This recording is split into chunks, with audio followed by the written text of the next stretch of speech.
C'était ma meilleure amie d'enfance qui m'envoyait une vidéo. Une vidéo de ma fille, ma Léonie, 14 ans, en train de pleurer sur l'écran de son téléphone sans savoir qu'on la filmait en bas de la vidéo. Il y avait déjà 2000 commentaires. Je me suis figé. Mes mains tremblaient. J'ai lu les commentaires un par un et j'ai failli vomir. Des insultes, des moqueries, des gens qui partageaient la vidéo en riant, qui créaient des mèmes avec le visage de ma fille. Ma petite fille, mais ce qui m'a brisé, ce n'était pas Internet.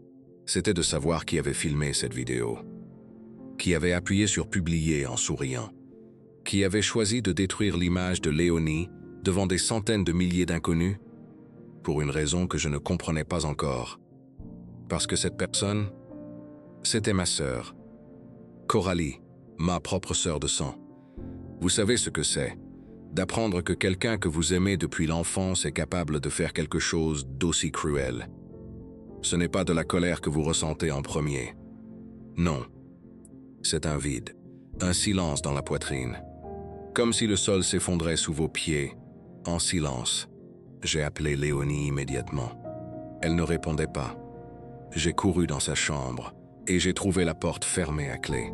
De l'intérieur, j'ai frappé. Encore, encore. Rien, c'est là que j'ai vraiment compris l'ampleur du désastre. Ma fille, la petite fille que j'avais élevée seule depuis ses 6 ans, qui avait survécu à des choses que des adultes n'auraient pas supportées, était en train d'effondrer derrière cette porte, à cause de sa propre tante et moi. Je n'avais pas encore la moindre idée de pourquoi Coralie avait fait ça. Mais je savais une chose avec certitude absolue. Avant que cette histoire soit terminée, tout le monde allait découvrir qui était vraiment Coralie. Absolument tout le monde. Parce que moi, je savais son plus grand secret. Et jusqu'ici, je l'avais protégé. Plus maintenant. J'ai finalement réussi à ouvrir la porte avec un vieux tournevis. Ce que j'ai vu m'a coupé le souffle. Léonie était assise par terre, dans le coin de sa chambre, les genoux contre la poitrine, le téléphone retourné face contre le sol. Elle ne pleurait plus. C'était pire que ça. Elle fixait le mur, les yeux vides. Complètement absente. Vous savez ce que ça fait, de voir votre enfant dans cet état? Pas en larmes, pas en colère, juste éteinte. Comme si quelque chose en elle avait décidé de s'effacer. Je me suis agenouillé devant elle. Je n'ai rien dit. Je l'ai prise dans mes bras. Et là, elle a craqué. Elle pleurait en silence, les épaules qui tremblaient, les mains crispées sur mon épaule. Et entre deux sanglots, elle m'a dit quelque chose qui m'a glacé le sang.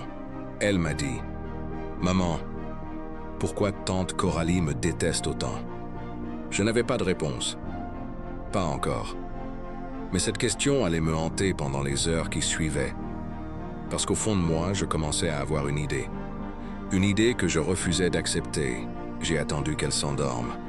Puis je suis descendu dans le salon, j'ai pris mon téléphone et j'ai rappelé Coralie. Elle a décroché à la 2e sonnerie. Trop vite. Comme si elle attendait mon appel. Comme si elle était prête, sa voix était calme, presque froide.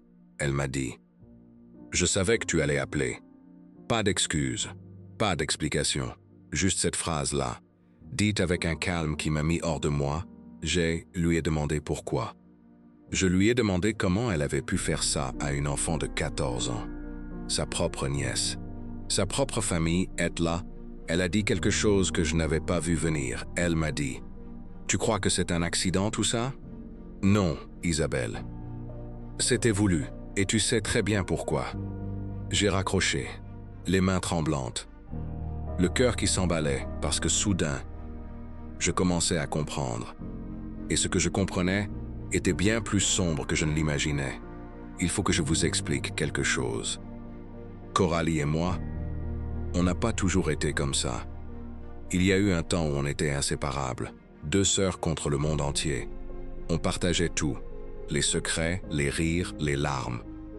On dormait dans la même chambre jusqu'à mes 16 ans. Mais il y a quelque chose que vous ne savez pas encore. Quelque chose qui explique tout ce qui s'est passé ensuite. Coralie a toujours vécu dans mon ombre. Pas parce que je le voulais, pas parce que je cherchais à la dépasser, mais parce que c'est comme ça que notre mère voyait les choses. Isabelle la brillante, Isabelle la sérieuse, Isabelle qui réussit, et Coralie, juste derrière, toujours juste derrière. À l'époque, je pensais que c'était dans sa tête. Je pensais qu'elle exagérait, j'avais tort, mais ça ne justifie rien de ce qu'elle a fait à Léonie. Rien du tout. La vidéo, je l'ai regardée en entier cette nuit-là. Une fois, 2 fois, 3 fois. Je devais comprendre. Je devais savoir exactement ce que ma sœur avait filmé et pourquoi elle l'avait publié. Léonie était dans la cuisine. Elle préparait une vidéo pour son compte, un petit compte de cuisine qu'elle venait de créer. Elle était maladroite, elle riait d'elle-même, elle recommençait ses phrases. C'était touchant, c'était innocent. Et Coralie avait filmé ça en cachette, par la fenêtre du couloir. Puis elle avait coupé et remonté la vidéo pour que Léonie ait l'air ridicule, pathétique. Elle avait ajouté une musique moqueuse, une légende cruelle. Et elle avait publié ça sur son propre compte, qui avait 300 000 abonnés. 300 000 personnes.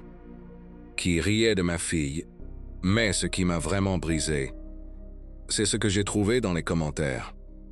Parmi les milliers de moqueries, il y avait un compte qui répondait à tous les commentaires en rajoutant de l'huile sur le feu. Un compte anonyme, créé il y a 3 jours seulement, avec comme photo de profil une image que je reconnaissais parfaitement. Une image que seule une personne au monde possédait, et cette personne, ce n'était pas Coralie. Cette photo de profil, c'était une photo de vacances, une photo prise à Biarritz l'été dernier. Un coucher de soleil sur la plage, une silhouette floue en contre-jour, une photo que j'avais moi-même prise et envoyée en privé à 3 personnes seulement, ma mère, mon ex-mari, dont le compte anonyme appartenait forcément à l'une de ces 3 personnes. Et je savais déjà que ce n'était pas ma mère. Elle avait 68 ans et ne savait même pas créer un compte sur les réseaux sociaux. Ça laissait 2 possibilités. Et les 2 me donnaient la nausée. J'ai passé la nuit à fouiller, à analyser les commentaires un par un, l'écriture du compte anonyme, les expressions utilisées, la façon de ponctuer les phrases. Je connaissais cette façon d'écrire. Je la connaissais très bien. C'était Marc, mon ex-mari. Le père de Léonie, celui qui était censé être parti refaire sa vie à Lyon. Celui qui n'appelait sa fille que pour les anniversaires. Celui que Léonie attendait chaque dimanche avec un espoir qui me brisait le cœur. Et qui ne venait jamais, ces hommes-là, étaient en train d'alimenter les moqueries contre sa propre fille. En secret, derrière un écran. Lâchement. Mais pourquoi? Pourquoi Marc ferait une chose pareille? Et surtout, qu'est-ce qu'il avait à voir avec Coralie dans tout ça? J'ai cherché, j'ai creusé. Et c'est là que j'ai trouvé quelque chose que je n'aurais jamais dû trouver sur le compte de Coralie dans ses abonnements. Il y avait le nom de Marc. Ils se suivaient mutuellement depuis 8 mois, en secret, sans jamais me le dire, et soudain, des pièces du puzzle que je n'arrivais pas à assembler depuis des mois ont commencé à s'emboîter. Les fois où Coralie posait trop de questions sur Léonie, sur moi, sur ma vie. Les fois où elle cherchait à savoir si j'avais un nouveau compagnon, si j'étais heureuse. Si je manquais d'argent, elle collectait des informations. Pour quelqu'un, pour Marc, mais le pire, je ne l'avais pas encore découvert, parce que ce soir-là, en fermant mon ordinateur, j'ai reçu un message de ma mère, un message qui disait simplement « Isabelle, il faut qu'on parle, ce soir, c'est urgent ». Ma mère ne m'envoie jamais de messages comme ça. Elle appelle, elle débarque, elle parle, mais elle n'écrit pas, jamais. Alors quand j'ai vu ces mots sur mon écran, j'ai su que c'était grave, vraiment grave. Je suis arrivé chez elle 20 minutes plus tard. Elle m'attendait à la porte, les bras croisés, le visage fermé. Pas de bisous, pas de bonsoir. Elle m'a juste fait signe d'entre et elle a refermé la porte derrière moi. On s'est assis à la table de cuisine, celle où on mangeait en famille quand on était petite. Et elle a posé son téléphone devant moi. Il y avait une conversation ouverte, une conversation entre elles. Et Coralie, j'ai commencé à lire. Et plus je lisais, plus j'avais du mal à respirer. Coralie avait contacté ma mère 2 semaines avant la vidéo. Elle lui avait dit que j'étais une mauvaise mère, que Léonie souffrait, que je la négligeais. Elle avait inventé des détails, des scènes qui n'avaient jamais eu lieu, des disputes, des nuits où j'aurais laissé Léonie seule. Elle construisait un dossier contre moi et ce dossier, il était destiné à Marc. Parce que Marc voulait la garde de Léonie, après des années d'absence, après des années de dimanches manqués, après des années de silence, il voulait récupérer sa fille et Coralie l'aidait. Ma propre sœur aidait mon ex-mari à me prendre mon enfant. Ma mère me regardait avec des yeux qui disaient tout.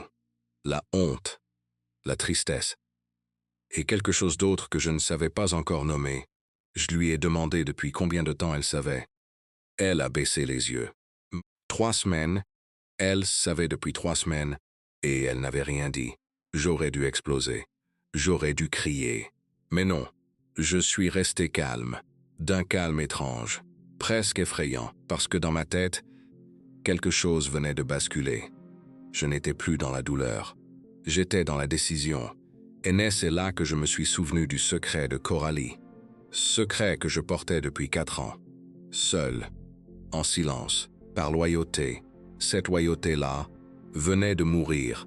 Ce secret, je vais vous expliquer comment je l'avais découvert. C'était il y a 4 ans, un samedi matin d'octobre. Léonie avait 10 ans et je l'avais déposée chez une amie pour la journée. En rentrant, j'avais fait un détour par le quartier de Coralie pour lui déposer des affaires qu'elle m'avait demandées. Je n'avais pas appelé avant. Je voulais faire une surprise. La surprise, c'est moi qui l'ai reçue. Quand j'ai sonné à la porte de son appartement, c'est un homme qui a ouvert. Un homme que je connaissais. Un homme que je voyais régulièrement au repas de famille. Un homme qui était censé être l'associé de son mari. Il était en pyjama à 11 h du matin. Dans l'appartement de ma sœur, Coralie est apparue derrière lui, une tasse de café à la main, les cheveux défaits, avec une expression que je n'oublierai jamais. Pas de la honte, non. De la panique, son mari, Renaud, travaillait ce samedi-là. Comme tous les samedis. J'avais compris en une seconde, Coralie m'avait fait entrer. Elle avait fait sortir l'homme en catastrophe et elle s'était mise à pleurer. Elle m'avait tout raconté. Ça durait depuis 8 mois. Elle ne savait pas comment arrêter. Elle avait peur que Renaud découvre tout et la quitte. Elle avait peur de perdre sa vie parfaite. Et moi, j'avais gardé ce secret. Pendant 4 ans, sans jamais rien dire à personne. Pas à Renaud, pas à ma mère, pas à mes amis, je l'avais protégée. Par amour, par loyauté de sœur et elle, pendant que je la protégeais, elle complotait pour me voler ma fille. Ce soir-là, en rentrant de chez ma mère, je me suis assise devant mon ordinateur. Et j'ai commencé à écrire. Pas une lettre, pas un message.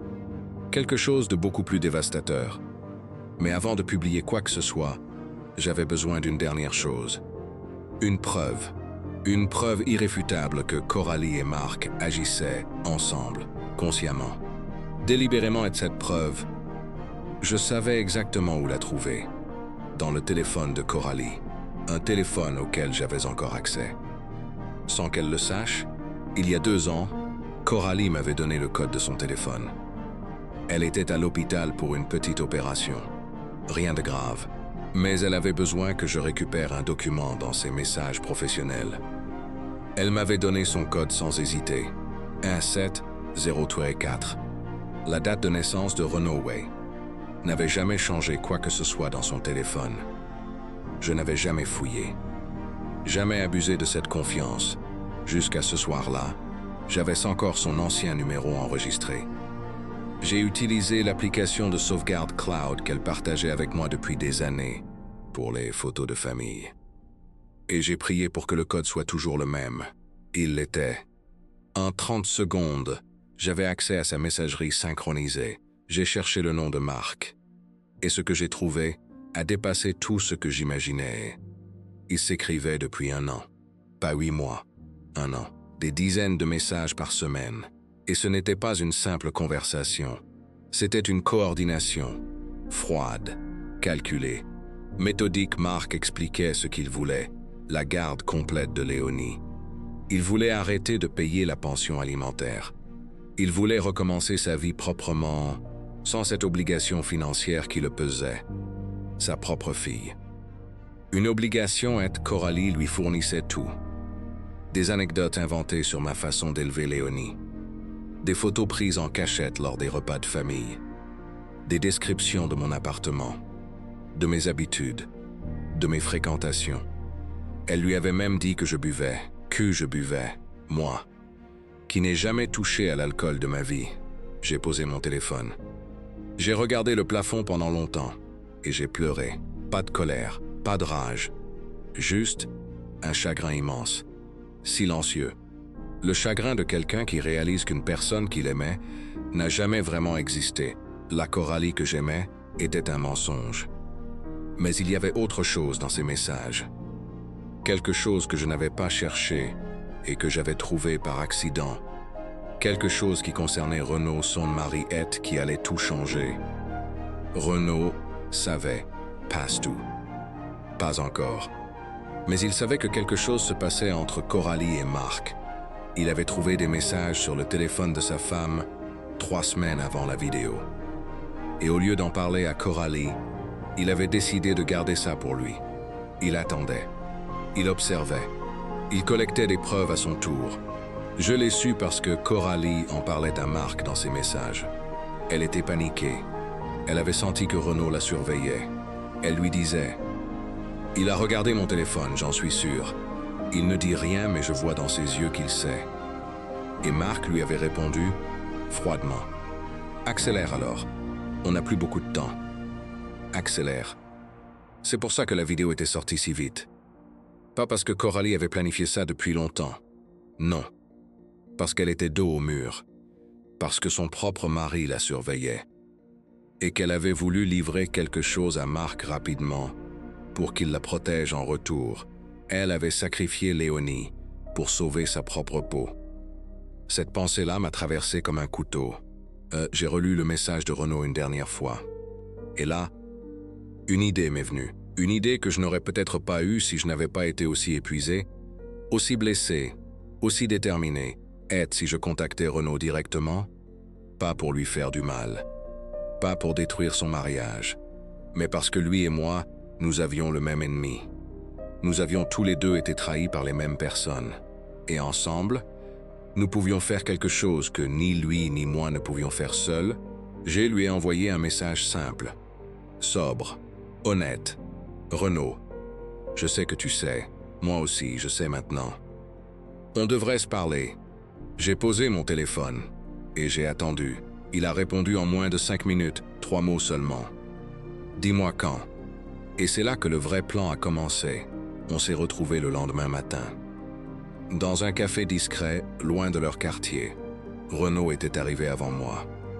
Il était assis dans le fond de la salle, les mains autour d'un café froid qu'il n'avait pas touché. Il avait les traits tirés, les yeux rouges. L'air d'un homme qui n'avait pas dormi depuis plusieurs jours. Moi non plus. Je n'avais pas dormi. On s'est regardé un moment sans rien dire. Et dans ce silence, il y avait une compréhension mutuelle. 2 personnes qui avaient aimé sincèrement et qui avaient été trahies par les mêmes mains. Il a parlé le premier, d'une voix calme. Trop calme, il m'a dit qu'il avait tout découvert par accident. Un soir, le téléphone de Coralie avait sonné alors qu'elle était sous la douche. Il avait vu le prénom, Marc. Il avait lu. Il avait vu assez pour comprendre l'essentiel. Mais il n'avait pas vu les messages sur Léonie. Pas encore. Quand je lui ai tout raconté, son visage a changé. Ce n'était plus de la tristesse. C'était autre chose. Quelque chose de plus dur, plus froid. Il m'a demandé ce que je voulais faire, et je lui ai dit la vérité. Je voulais 2 choses. Protéger Léonie de la procédure de garde que Marc préparait, et m'assurer que Coralie comprenne ce que ça fait de voir sa vie s'effondrer en public. Renaud a hoché la tête lentement. Puis il a sorti son propre téléphone et il m'a montré quelque chose, des screenshots, des dizaines. qu'il avait sauvegardées sans que Coralie le sache, des conversations entre elle et Marc qui détaillaient tout. Le plan, les mensonges, les fausses accusations contre moi, tout était là, documenté, daté, irréfutable. C'était exactement ce dont j'avais besoin pour l'avocat. Mais Renaud avait une autre idée, quelque chose de plus immédiat. Quelque chose qui allait toucher Coralie là où elle était la plus vulnérable. Il m'a dit « Tu sais ce que Coralie protège par-dessus tout? Son image, ce que les gens pensent d'elle.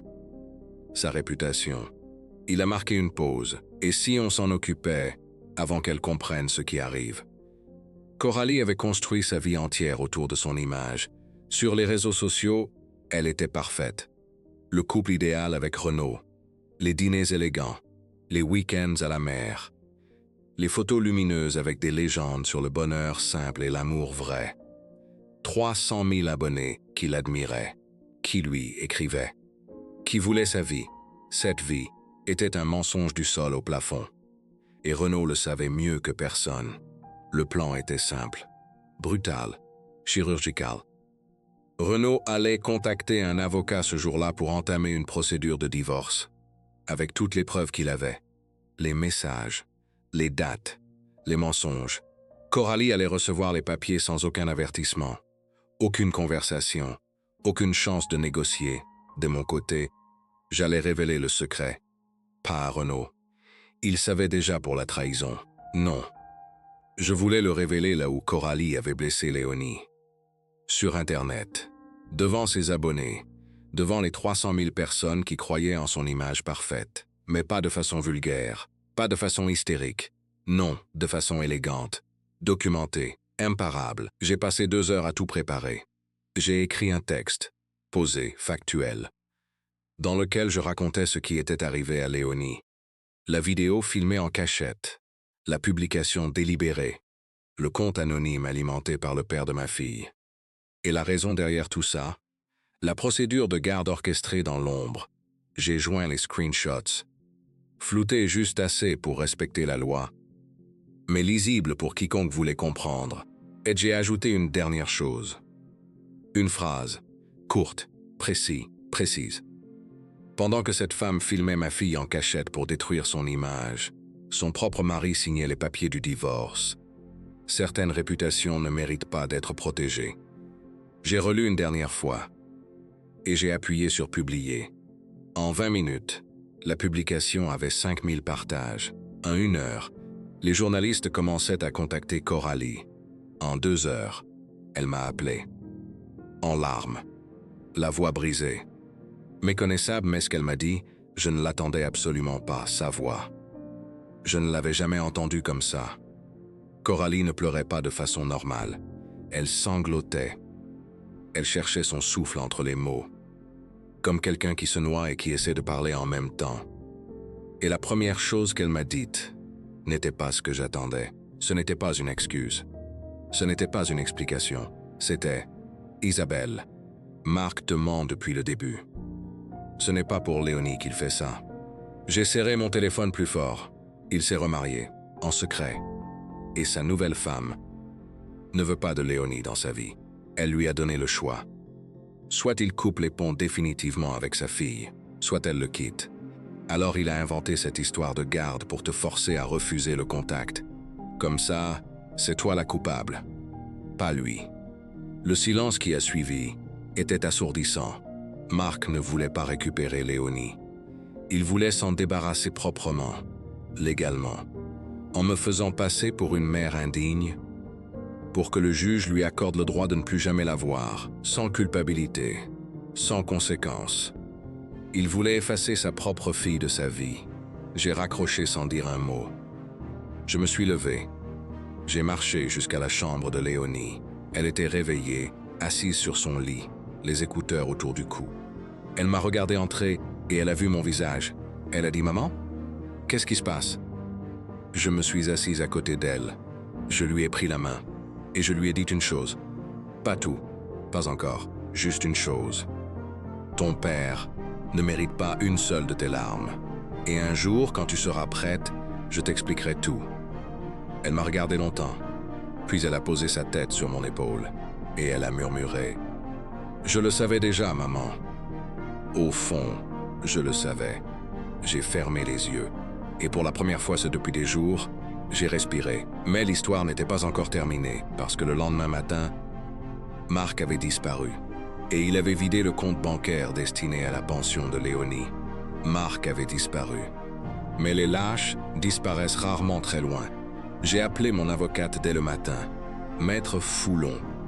Une femme petite, précise, avec des yeux qui ne ciliaient jamais devant rien. Je lui avais tout envoyé la veille. Les screenshots, les messages, les preuves que Renaud m'avait transmises. Elle avait tout lu dans la nuit. Et quand je l'ai eue au téléphone ce matin-là, elle m'a dit avec ce calme professionnel qui me rassurait toujours. « Isabelle, il vient de commettre plusieurs infractions en une seule nuit. Ne bougez pas, laissez-moi travailler. » Le compte qu'il avait vidé, c'était un compte séquestre, ordonné par le juge aux affaires familiales lors de notre divorce. Toucher à cet argent sans autorisation judiciaire, c'était une faute grave. Une faute que son propre avocat n'aurait jamais pu effacer, Marc croyait fuir. En réalité, il venait de signer sa propre condamnation. Pendant que Maître Foulon s'occupait du volet juridique, la toile, elle, s'occupait du reste. Ma publication avait continué de se propager pendant la nuit.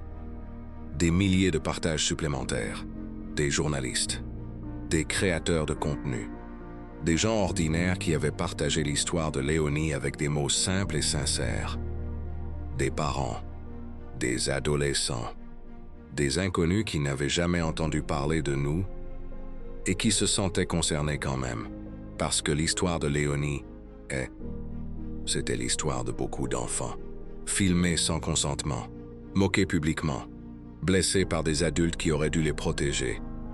Et le compte de Coralie s'effondrait en temps réel. En 48 heures, elle avait perdu 60 000 abonnés. Les marques qui la sponsorisaient avaient rompu leur contrat. Son agence l'avait appelée pour lui demander de cesser toute activité publique jusqu'à un nouvel ordre. Et les 300 000 personnes qui admiraient sa vie parfaite découvraient maintenant qui elle était vraiment. Coralie m'a rappelé une deuxième fois, puis une troisième. Je n'ai pas décroché. Ce n'était pas de la cruauté, c'était de la clarté. Il y a des gens qu'on aime tellement qu'on continue à leur parler même quand ils nous blessent. On cherche des explications, on accepte des excuses, on recommence et on souffre à nouveau. J'avais fait ça pendant des années avec Coralie. Cette fois-là, j'avais décidé d'arrêter. Certaines portes, une fois fermées, doivent le rester. Renaud, lui, m'a envoyé un message 3 jours après notre rencontre dans le café. Court, digne. Les papiers sont signés. Je vais bien. Prends soin de toi et de ta fille. J'ai répondu. Toi aussi, Renaud. Tu méritais mieux. Il n'a plus jamais repris contact. Et je respecte ça. Il avait sa propre douleur à traverser, sa propre reconstruction à faire. Ce n'était pas mon histoire à porter. C'était la sienne. Marc, lui, a réapparu 10 jours plus tard, passe de lui-même. Non, c'est la police qui l'a retrouvé, à Bordeaux, dans un appartement loué sous le nom de sa nouvelle femme. Maître Foulon avait porté plainte pour détournement de fonds sous ordonnance judiciaire.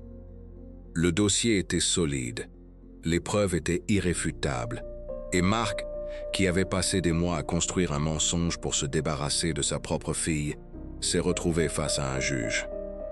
Sans pouvoir fuir, sans pouvoir mentir davantage, le juge a été sans appel. Remboursement intégral des sommes volées, assorti d'une pénalité. Obligation de versement de la pension alimentaire Stwanix sous contrôle judiciaire. Et au dossier de garde qu'il avait tenté de monter contre moi, plus personne n'a jamais fait référence. Parce qu'il n'y avait plus de dossier, il y avait juste un homme qui avait essayé d'effacer sa fille de sa vie et qui avait échoué devant tout le monde. Je n'ai ressenti aucune victoire ce jour-là. Vous savez pourquoi? Parce qu'on ne gagne jamais vraiment quand le perdant aurait dû être votre famille. Léonie a mis du temps, beaucoup de temps. Les premières semaines, elle ne voulait plus ouvrir les réseaux sociaux. Elle avait désactivé ses comptes. Elle restait silencieuse dans la voiture, le regard perdu par la fenêtre. Elle mangeait peu. Elle dormait trop. Et moi, je ne forçais rien. Je ne lui demandais pas comment elle allait toutes les 5 minutes. Je lui faisais juste sentir que j'étais là. Que je ne partirais nulle part. Un soir, environ un mois après tout ça, elle est venue dans le salon avec son téléphone à la main. Elle s'est assise à côté de moi sur le canapé. Et elle m'a montré quelque chose. Elle avait recréé un compte. Nouveau nom, nouvelle approche. Et elle avait posté une première vidéo. Ce n'était pas une vidéo de cuisine cette fois-là. C'était elle, face caméra, qui parlait. Simplement. Avec ses mots, elle. Elle racontait ce qu'elle avait traversé, sans nommer personne, sans accuser, sans agressivité. Elle parlait de ce que ça fait d'être filmé sans le savoir. De ce que ça fait de se réveiller un matin et de trouver son visage transformé en moquerie par des milliers d'inconnus. Elle parlait avec une maturité qui m'a serré la gorge. Un 48 heures, la vidéo avait 2 millions de vues, des centaines de milliers de commentaires, des jeunes, des parents, des gens qui partageaient leur propre histoire, des gens qui disaient merci, des gens qui disaient « Tu m'as aidé à comprendre ce que j'avais vécu », des gens qui disaient « Tu es courageuse ». Ma fille de 14 ans avait transformé sa blessure en lumière et moi, assis à côté d'elle sur ce canapé, à regarder les notifications défiler, j'ai pleuré.